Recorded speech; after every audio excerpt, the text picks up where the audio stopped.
नमस्कार दर्शकों, मैं हूं आपका होस्ट एंड दोस्त आर के शर्मा और आप देख रहे हैं जी टाइम्स न्यूज 24 लाइव। आज के मुख्य समाचार।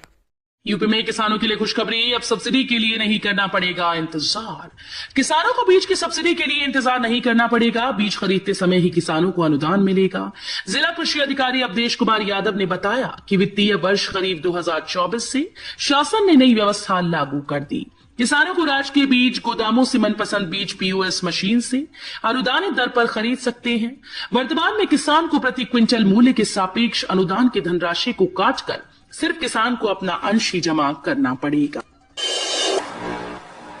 कुंभ महाकुंभ में ही नहीं, हर समय पर्यटक पहुंचे प्रयागराज। काशी अयोध्या टूर पैकेज के साथ जोड़ने की मांग। उत्तर प्रदेश पर्यटन की ओर से कुंभ मेला प्राधिकरण के सहयोग से 1 जून को सिविल लाइंस स्थित रामा कैंटिनेंटल ने महाकुंभ पर टूरिज्म कॉन्क्लेव का आयोजन किया। इसका शुभारंभ मंडलायुक्त विजय विश्वास पंत, कुंभ मेला अधिकारी विजय आनंद, विशेष सचिव पर्यटन ईशा प्रिया और अरुणा शेट्टी ने दीप प्रज्वलित कर किया। भाजपा को लगभग 300 सीटों के आसपास। अखिलेश यादव ने समर्थकों के लिए जारी किया संदेश।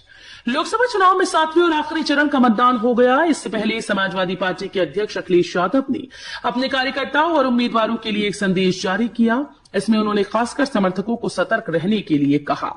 अखिलेश ने कहा कि वोटिंग के दौरान और वोटिंग के बाद भी सजग और सावधान रहने की जरूरत है। ज्ञानवापी प्रकरण को लेकर नया वाद दाखिल। 9 जुलाई को होगी अगली सुनवाई। ज्ञानवापी प्रकरण को लेकर एक नया वाद दाखिल किया गया। ये वाद पत्रकार सौरभ सिंह सोमवंशी, कौशाम्बी के सामाजिक कार्यकर्ता विजय कुमार सिंह, इलाहाबाद हाईकोर्ट के अधिवक्ता राणा प्रताप सिंह और सुप्रीम कोर्ट की एडवोकेट रीना एन सिंह ने सिविल जज सीनियर डिवीजन हितेश अग्रवाल की अदालत में दाखिल किया। बीए, बीकॉम, बीएससी, बीसीए समेत यूजी व पीजी कोर्स के लिए आवेदन 30 जून तक। लखनऊ विश्वविद्यालय में यूजी और पीजी पाठ्यक्रमों में प्रवेश के लिए आवेदन की तिथि बढ़ाई गई। अभ्यर्थी अब 30 जून तक आवेदन कर सकेंगे। अभ्यर्थियों को फॉर्म भरने से पहले LURN पंजीकरण कराना अनिवार्य है।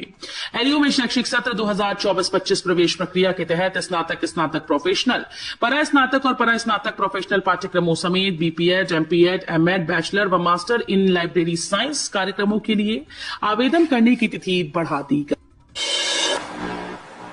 गर्मी शांत करने में एक्सपर्ट। मोदी ने हर रैली में की योगी के जीरो टॉलरेंस नीति की तारीफ। लोकसभा चुनाव 2024 के लिए प्रचार का शोर थम चुका है। यूपी में अब तक हुए 6 चरणों के चुनाव में वोटिंग के दौरान कहीं से भी कोई अप्रिय घटना नहीं सुनाई दी और प्रदेश के इतिहास में पहली बार ये चुनाव पूरी तरह से माफिया मुक्त रहा। पश्चिमी यूपी से लेकर पूर्वांचल तक में हावी रही माफिया ताकतों का प्रभाव इस बार लोकसभा चुनाव में कहीं भी नहीं दिखा। इस बात के लिए प्रशंसा खुद प्रधानमंत्री नरेंद्र मोदी ने अपनी हर जनसभा में की। लोकसभा चुनाव में डिप्टी सीएम ने भी बहाया पसीना। लोकसभा चुनाव के 7 चरणों में यूपी के उप मुख्यमंत्री ब्रजेश पाठक ने भी पार्टी के लिए खूब पसीना बहाया। पाठक ने 7 चरणों में 137 चुनावी कार्यक्रमों में हिस्सेदारी दी। उन्होंने प्रधानमंत्री नरेंद्र मोदी की रैलियों में मंच साझा ही नहीं किया, उनके लोकसभा क्षेत्र वाराणसी में कई दिनों तक रात्रि प्रवास भी किया। अपने 66 दिनी के चुनावी अभियान के दौरान पाठक ने तमाम पार्टी प्रत्याशियों की नामांकन सभाओं को भी संबोधित किया। अमरखेड की बनेगी आईडी। इस तारीख से शुरू होगा किसान रजिस्ट्री बनाने का काम। सरकार की ओर से किसानों के हितार्थ कई प्रकार की योजनाएं चलाई जा रही हैं, जिसका लाभ उन्हें मिल रहा है। किसानों को खेती में एडवांस तकनीक के इस्तेमाल पर जोर दिया जा रहा है। राज्य सरकार के कृषि और राजस्व विभाग द्वारा इस योजना को जल्द लागू किया जाएगा। इसके तहत जिस प्रकार स्वामित्व योजना के तहत किसानों को उनके घर, मकान आदि की डिजिटल खरौनी दी जा रही है, ठीक उसी तर्ज पर अब हर किसान के खेतों का ब्यौरा भी डिजिटल फॉर्मेट में दर्ज किया जाएगा। उत्तर प्रदेश सरकार का बड़ा फैसला। प्रदेश के 511 गांव होंगे प्रभावित। उत्तर प्रदेश के मुख्यमंत्री योगी आदित्यनाथ के निर्देश पर उत्तर प्रदेश के चकबंदी आयुक्त ने बड़ा फैसला किया। उत्तर प्रदेश के चकबंदी आयुक्त GS नवीन कुमार ने प्रदेश के 511 गांव में चकबंदी कराने का आदेश जारी कर दिया है। सीएम योगी आदित्यनाथ 26 को आएंगे ग्रेटर नोएडा। वीवो कंपनी का करेंगे उद्घाटन। ग्रेटर नोएडा से बड़ी खबर सामने आ रही है। उत्तर प्रदेश के मुख्यमंत्री योगी आदित्यनाथ ग्रेटर नोएडा आ रहे हैं। योगी आदित्यनाथ का कार्यक्रम 26 जून 2024 को ग्रेटर नोएडा में लगा है। योगी आदित्यनाथ यमुना सिटी में स्थित वीवो कंपनी के कारखाने का उद्घाटन करेंगे। नोएडा की 10 सोसाइटीज में लगी नोटिस, फ्लैट्स कुर्क करने तक की चेतावनी। नोएडा में कई नामी बिल्डर्स के बीच अथॉरिटी की कार्रवाई करने से हड़कंप मच गया है। हालांकि चिंता मकान मालिकों की बढ़ने लगी है। दरअसल बकाया भुगतान को लेकर अब नोएडा अथॉरिटी ने और भी सख्त लहजा अख्तियार कर लिया है। यूपी सरकार ने पिछले साल दिसंबर में एक पॉलिसी का ऐलान करते हुए बिल्डर्स को बकाया राशि को पुनर्निर्धारित करने का मौका दिया था। हालांकि आखिरी नोटिस जारी करने के कुछ दिनों बाद अभी जिन बिल्डर्स ने अपना लैंड ड्यूज नहीं चुकाया, अब नोएडा प्राधिकरण ने ऐसे बिल्डर्स की प्रॉपर्टी पर नोटिस लगाना शुरू कर दिया। यूपीएसआरटीसी चलाएगा गोरखपुर से लखनऊ के बीच बैटरी वाली बस। बढ़ती गर्मी को देखते हुए सरकारी बसों से ट्रैवल करना बहुत मुश्किल हो गया। धूप, गर्म हवा और लू के कारण घर से बाहर निकलना मुश्किल है। इस बीच अगर आपको कहीं सफर करना हो और सरकारी बस में तेज धूप आए तो बहुत अधिक दिक्कत होती है। उत्तर प्रदेश सरकार के द्वारा पूरे उत्तर प्रदेश में इलेक्ट्रॉनिक बस चलाने की घोषणा की गई। अभी तक इलेक्ट्रॉनिक बस केवल राजधानी लखनऊ और उत्तर प्रदेश में स्थित कुछ बड़े शहरों में ही चल रही थी। यूपी में पंचायती राज विभाग की नई व्यवस्था, चेहरा देखकर ही खुलेंगे पंचायत के कंप्यूटर। अब ग्राम प्रधान या पंचायत सचिव के घर पर या उनके किसी अन्य ठिकाने पर पंचायती राज विभाग के कंप्यूटर काम नहीं करेंगे, बल्कि ये कंप्यूटर प्रत्येक ग्राम सचिवालय में ही संचालित होंगे। ये कंप्यूटर तभी काम करेंगे जब ग्राम पंचायत सहायक अपने रजिस्टर्ड मोबाइल फोन से पंचायत गेट पे ऐप पर QR कोड प्रमाणित कर लॉग इन करेंगे। आरटीई से एडमिशन के लिए फिर फॉर्म भरने का अंतिम मौका। यूपी के प्राइवेट स्कूल्स में आरटीई के तहत मुफ्त दाखिला लेने वाले बच्चों के माता पिता या अभिभावक को अब हलफनामा देना होगा। प्रदेश में आरटीई के तहत इस साल कुल 3.19 लाख आवेदन आए थे, जिनमें से करीब आधे 1.52 लाख बच्चों को सीटें आवंटित कर दी गई हैं। किराए पर शराब की दुकान लेना नहीं होगा आसान, बनेगा किरायानामा। किराए पर लेकर शराब की दुकान चलाने वालों को तय दर के आधार पर स्टाम्प शुल्क देना अनिवार्य होगा। स्टाम्प विभाग जिलेवार इसके लिए जांच अभियान चलाने जा रहा है। प्रमुख सचिव स्टाम्प और रजिस्ट्रेशन लीना जौहरी ने इस संबंध में शासनादेश जारी करते हुए आबकारी विभाग से सहयोग मांगा। शासनादेश में कहा गया कि शराब की दुकानों का किरायानामा स्टाम्प अधिनियम में दी गई व्यवस्था के आधार पर पट्टा या लीज के दायरे में आता है।